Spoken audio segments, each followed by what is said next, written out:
ভালো লাগলে খাম চিহ্নে দেবেন, না ভালো লাগলে নোটাতে দেবেন, কিন্তু তৃণমূলকে বুঝিয়ে দেব আমার ভোট নিয়ে তুমি ক্ষমতার মসনদে বসেছো, আর আমার মাদ্রাসা মসজিদ ঈদগাহ কবরস্থান যখন লুট হয়ে যাচ্ছে তুমি আমার পাশে দাঁড়াওনি, উল্টে আমাকে দিল্লি যাওয়ার নিদান দিয়েছো।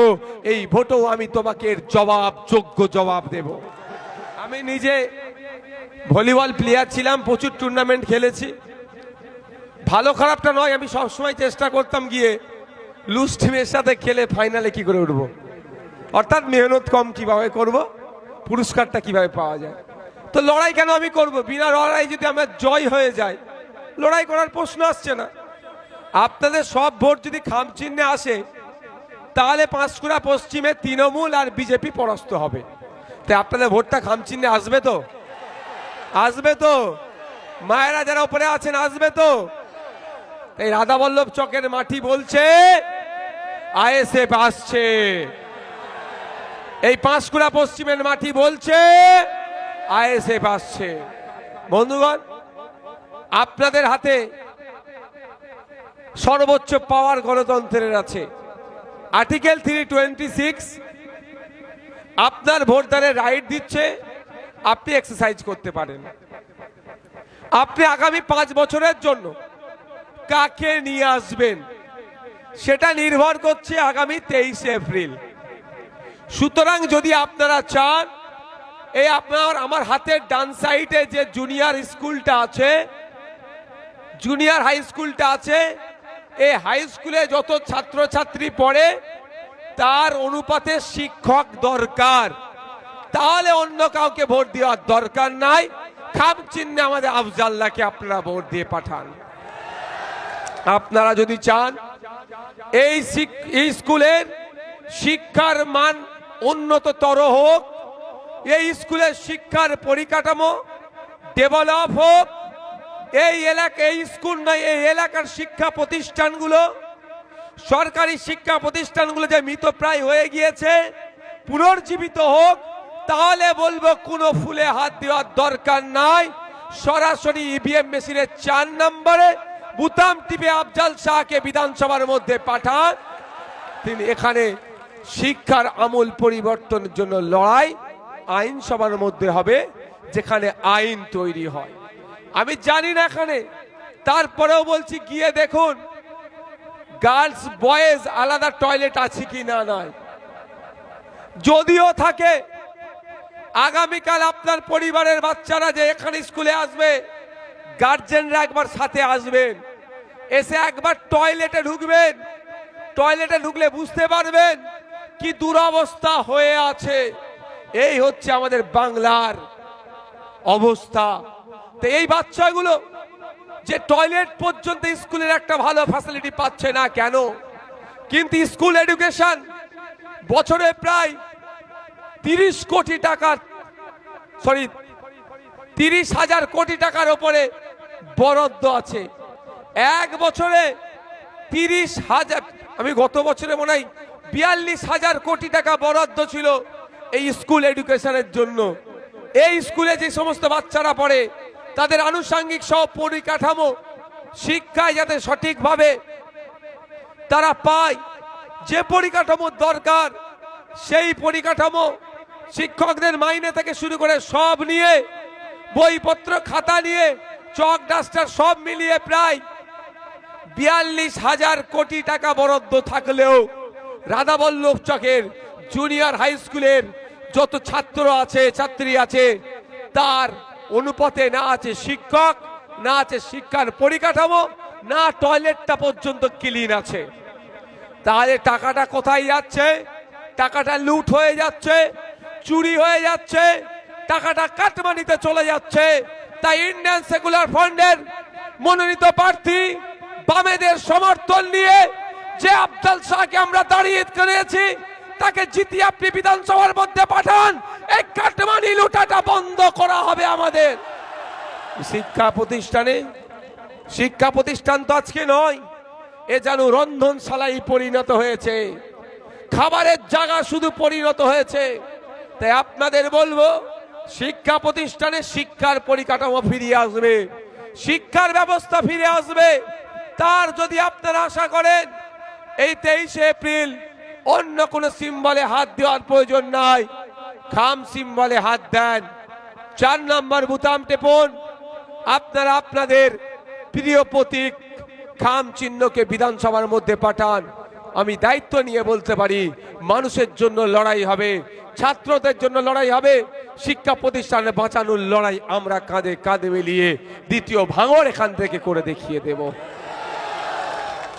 বন্ধুগণ, অনেক রাত হচ্ছে, আমি বক্তব্য দীর্ঘায়িত করব না, শুধু আমি আপনাদের গুটি কয়েক কথা বলবো। আমরা ভুলে যাচ্ছি না সেই দিনের কথা। মাদ্রাসা, মসজিদ, ঈদগাহ, কবরস্থান তথা ওয়াকফ সম্পত্তি যখন কেন্দ্রের বিজেপি সরকার ক্ষমতার জোর দেখিয়ে, চমকার জোর দেখিয়ে কেড়ে নেওয়ার জন্য আইনে পরিণত করেছিল, সেই আইনের বিরোধিতা করার জন্য পশ্চিম বাংলায় যখন আন্দোলন সংগঠিত হতে যাচ্ছিল, সেই সময় মমতা ব্যানার্জি হুমকি দিয়েছিল এটা দিল্লির বিষয়, দিল্লিতে গিয়ে আন্দোলন করো। তাই জবাব দেওয়ার সময় 23শে এপ্রিল আমাদের মমতা ব্যানার্জিকে বুঝিয়ে দেওয়া যে আমার সমর্থন, আমাদের ভোট ছাড়া তুমি নবান্নের 14 তলায় বসতে পারবে না, তাই তোমাকে নবান্নের 14 তলায় আমরা বসতে দেব না। এবার আমার ভোট তোমাকে এমন জায়গায় আমরা দেব, দিল্লিতে তোমাকে পাঠিয়ে দেবো, বাংলায় তোমার কোনো স্থান হবে না। মাথায় আছে তো নাকি? কারা কারা মনে রেখেছেন একটু হাত তুলুন তো, এর জবাব আমরা দেব তো নাকি? হাত তুলেছেন তো? ভালো লাগলে খাম চিহ্নে দেবেন, না ভালো লাগলে নোটাতে দেবেন, কিন্তু তৃণমূলকে বুঝিয়ে দেব আমার ভোট নিয়ে তুমি ক্ষমতার মসনদে বসেছো, আর আমার মাদ্রাসা, মসজিদ, ঈদগাহ, কবরস্থান যখন লুট হয়ে যাচ্ছে তুমি আমার পাশে দাঁড়াওনি, উল্টে আমাকে দিল্লি যাওয়ার নিদান দিয়েছো। এই ভোটও আমি তোমাকে এর জবাব, যোগ্য জবাব দেব। জবাব আমাদেরকে দিতে হবে। একদিকে যেমন ওয়াকফ সম্পত্তি কেড়ে নিচ্ছে ওয়াকফ চোরের সরকার, একই সাথে সাথে আমার হিন্দু সমাজের মানুষের দেবদেবী মন্দিরের নামে যে দেবত্ব সম্পত্তিগুলো উৎসর্গ করে গিয়েছিল, এই রাজ্য সরকারের আমলে মমতা ব্যানার্জির হাতে থাকা দায়িত্ব ভূমি সংস্কার দপ্তরের মাধ্যমে ফেক, ডুপ্লিকেট দলিল বানিয়ে দেবত্ব সম্পত্তিগুলো কেড়ে নেওয়া হচ্ছে। তাই আপনাদের বলবো, পাঁশকুড়া পশ্চিমের মানুষেরা জাত, ধর্ম, বর্ণ নির্বিশেষে আফজাল্লাহকে বিধানসভার মধ্যে পাঠান। ওয়াকফ সম্পত্তি উদ্ধারের জন্য যেভাবে আমি বিধানসভায় লড়াই করেছি, বক্তব্য দিয়েছি, আলোচনা করেছি, আফজাল্লাহ আলোচনা করবে। সাথে সাথে দেবত্ব সম্পত্তি বাঁচানোর জন্য আইএসএফ যে লড়াই সংগ্রাম করছে এবং জোর গলায় বলছে ক্ষমতার মসনদে আসলে ওয়াকফ সম্পত্তিগুলো উদ্ধার করে মাদ্রাসা, মসজিদের সম্পত্তিগুলো সেখানে বুঝিয়ে দেব। যেমন মন্দির, দেবদেবীর নামে যে সম্পত্তি আছে সেইগুলো উদ্ধার করে পুনরায় মন্দির, দেবদেবীদেরকে নামে যারা সেবায়েত আছে তাদেরকে বুঝিয়ে দেব আমরা। তার জন্য কি করতে হবে? ভোট দিতে হবে। ভোট ছাড়া এ কাজ করা যায় না।